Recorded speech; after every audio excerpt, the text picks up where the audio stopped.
आपको याद होगा कि सोलोमन की मृत्यु के बाद इजराइल का राष्ट्र दो भागों में बंट गया था। उत्तरी 10 जनजातियों ने खुद को इजराइल कहा और सामरिया उनकी राजधानी बन गई, और दक्षिण की 2 जनजातियां यहूदा और बिन्यामीन दाऊद के घराने के प्रति वफादार रहीं और उन्होंने यरूशलेम को अपनी राजधानी बनाए रखा और उन्हें यहूदा कहा गया।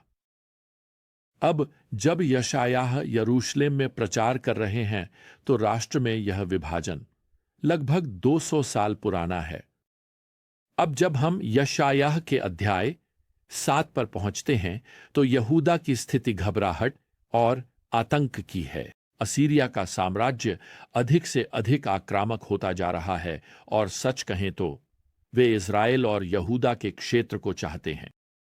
असीरियाई अपनी सैन्य शक्ति के लिए जाने जाते थे और वे कब्जा किए गए लोगों के प्रति अपनी क्रूरता और निर्दयता के लिए प्रसिद्ध थे। अफवाह थी कि असीरिया का राजा एक ऐसे सिंहासन पर बैठता था जिसे उसने वास्तव में जीते हुए राजाओं की खाल से ढक रखा था।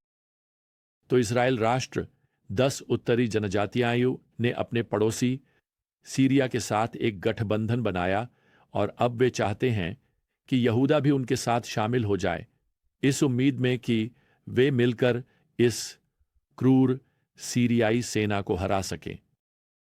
लेकिन यहूदा के राजा आहाज जानते हैं कि यह एक खोई हुई लड़ाई है और वे इस गठबंधन में शामिल होने से इनकार कर देते हैं। इसलिए इजराइल और सीरिया यहूदा पर आक्रमण करते हैं और वे उन्हें इस गठबंधन में शामिल होने के लिए मजबूर करने की कोशिश करेंगे। और जैसा कि आप कल्पना कर सकते हैं, आहाज भयभीत हैं। वह और पूरा यरूशलेम घबराहट की स्थिति में है। वास्तव में अध्याय 7 यहां पद 2 में यह बताकर खुलता है, आहाज का दिल और उसके लोगों का दिल ऐसे कांप उठा जैसे जंगल के पेड़ हवा के सामने कांपते हैं। खैर, भगवान उनके आतंक का जवाब देते हैं और यशायाह से कहते हैं कि वह अपने बेटे को लेकर राजा आहाज से मिलने जाएं और उन्हें आश्वस्त करें। यहां पद 3 में यशायाह के बेटे का नाम शाहर याशूब है और इसका अर्थ है एक अवशेष लौट आएगा। इसलिए यशायाह के बेटे की उपस्थिति एक महत्वपूर्ण संकेत है कि भगवान अपनी वाचा के वादों को मिटाने नहीं जा रहे हैं, चाहे कुछ भी हो जाए। तो यशायाह और उनका बेटा यहां राजा आहाज से मिलने जाते हैं और उन्हें पद 4 में बताते हैं, सावधान रहो, शांत रहो, मत डरो, अपने दिल को कमजोर मत होने दो। दूसरे शब्दों में, भगवान के पास सब कुछ नियंत्रण में है। यशायाह आहाज से प्रभावी रूप से कह रहे हैं, सुनो, तुम जानते हो भगवान योजनाएं नहीं बनाते, उनके पास हमेशा से योजनाएं रही हैं। उनकी योजनाएं अनंत काल के अतीत तक जाती हैं और उनकी योजनाएं अनंत काल के भविष्य में अजेय हैं। कोई फर्क नहीं पड़ता कि कौन से गठबंधन, कौन से राजा, कौन से बुरे साम्राज्य उठते हैं और कुछ करने का प्रयास करते हैं। अब शायद यही वह संदेश है जो आपको आज प्रभु से सुनने की आवश्यकता है। आप जानते हैं, शायद आप किसी चीज को लेकर घबरा रहे हैं, शायद आपकी पीठ दीवार के खिलाफ है, शायद दबाव बढ़ रहा है। प्रभु की सुनो, यह सत्य कालातीत है। शांत रहो, मत डरो, अपने दिल को कमजोर मत होने दो। अब यशायाह जो अगला करते हैं वह है प्रभु यीशु के बारे में सबसे महान भविष्यवाणियों में से एक को प्रस्तुत करना, जो हमें पूरी बाइबल में मिलता है। यशायाह राजा आहाज से यहां अध्याय 7 और पद 14 में कहते हैं, देखो, एक कुंवारी गर्भवती होगी और एक पुत्र को जन्म देगी और उसका नाम इम्मानुएल रखेगी। इम्मानुएल का अर्थ है परमेश्वर हमारे साथ। अब यह परिचित लगता है ना? आप मत्ती के सुसमाचार में जाते हैं और मत्ती इस पाठ को यीशु मसीह के कुंवारी जन्म में पूरा होने के रूप में उद्धृत करते हैं। लेकिन अब यहाँ यशायाह में यह थोड़ा भ्रमित करने वाला हो जाता है, क्योंकि यदि आप इस विशेष लड़के के जन्म के बारे में यहाँ पढ़ते रहते हैं तो आप इसे पद 16 में पाएंगे। इससे पहले कि लड़का बुराई को अस्वीकार करना और अच्छाई को चुनना सीखे, वह भूमि जिसके 2 राजाओं से आप डरते हैं वीरान हो जाएगी। दूसरे शब्दों में, इजराइल और सीरिया के ये 2 राजा जो यहूदा के राजा को धमकी दे रहे हैं, खैर वे मर जाएंगे जब यह लड़का अभी भी एक छोटा बच्चा होगा। और यही वास्तव में हुआ 2 साल बीतने से पहले। तो क्या यह भविष्यवाणी यहां यीशु के बारे में बात कर रही है या नहीं? भविष्यवक्ताओं का अध्ययन करते समय ध्यान में रखने के लिए एक प्रमुख तत्व यह है कि भविष्यवाणियों का तत्काल पूरा होना और भविष्य में पूरा होना दोनों हो सकते हैं। दूसरे शब्दों में, एक तत्काल अनुप्रयोग और एक बाद का अनुप्रयोग हो सकता है, और यही यहां पर है। पहले, यहां यशायाह 7:14 का तत्काल पूरा होना है। यशायाह की पहली पत्नी जाहिर तौर पर मर चुकी है। हमें विवरण नहीं दिए गए हैं, लेकिन हमें बताया गया है कि यशायाह फिर से शादी करते हैं और वह एक कुंवारी से शादी करते हैं। वे अपनी शादी को पूरा करते हैं और लगभग 9 महीने बाद उनके यहाँ यह छोटा लड़का होता है। भगवान उन्हें अपने बेटे को 2 नाम देने का निर्देश देते हैं। उसके नामों में से एक संकेत है और दूसरा नाम उसकी पहचान होगा। अब यशायाह और उनकी पत्नी को संभावित नामों की सूची के बारे में सोचने की जरूरत नहीं है, जैसे कि उनके नाम के साथ अच्छे लगने वाले नाम या दादा हैरी या चाचा हेनरी से आए नाम। नहीं, भगवान यहाँ कहते हैं कि लड़के का नाम इम्मानुएल होगा। वह नाम एक संकेत है। भगवान अपने लोगों को आश्वस्त कर रहे हैं कि इन आतंकित और अराजक समय में भी भगवान अभी भी उनके साथ हैं।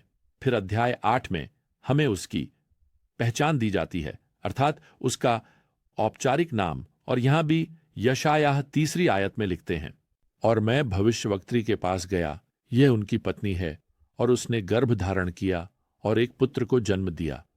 फिर प्रभु ने मुझसे कहा, उसका नाम महेर शालाल हाशबज रखो। यह एक लंबा नाम है, मुझे इसका अभ्यास करना पड़ा। मैं कल्पना कर सकता हूं कि इस बच्चे को किंडरगार्टन में अपना नाम लिखना सीखने में कठिनाई होगी। अब भले ही यह उसका औपचारिक नाम है, यह एक संकेत के रूप में भी कार्य करता है, क्योंकि इसका अर्थ है जल्दी लूटना। और अगर इस बात पर कोई सवाल है कि लूट कौन करेगा, तो प्रभु इसे अब यहां 4थी आयत में स्पष्ट करते हैं।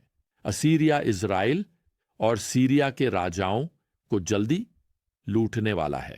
अब यह भविष्यवाणी का तत्काल अनुप्रयोग है, लेकिन इसका बाद का पूरा होना वास्तव में यीशु मसीह में पाया जाता है। और यह वास्तव में बड़ा पूरा होना है, जैसा कि मरियम के सुसमाचार विवरणों के अनुसार है। मरियम सिर्फ एक कुंवारी नहीं थी जब उसने शादी की थी, जैसे कि यशायाह की पत्नी, और फिर बाद में गर्भवती हुई। नहीं, मरियम तब भी कुंवारी थी जब वह गर्भवती हुई।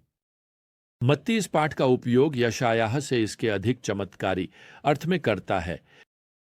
अब दुर्भाग्यवश यशायाह का संदेश और उसके पुत्रों के नामों के संकेत खैर अहाज और यहूदा के लोगों द्वारा अनदेखे कर दिए गए। वास्तव में यहाँ के लोग जल्दी में हैं जादूगरों और तांत्रिकों से सुनने के लिए, जो कथित तौर पर आत्मा की दुनिया से संपर्क करते हैं, जबकि वे परमेश्वर के नबी की अनदेखी कर रहे हैं। यशायाह उन्हें चुनौती देते हैं। जब वह उपदेश देते हैं, वह उन्हें बताते हैं कि वे सभी गलत स्थानों से दिशा प्राप्त करने की कोशिश कर रहे हैं।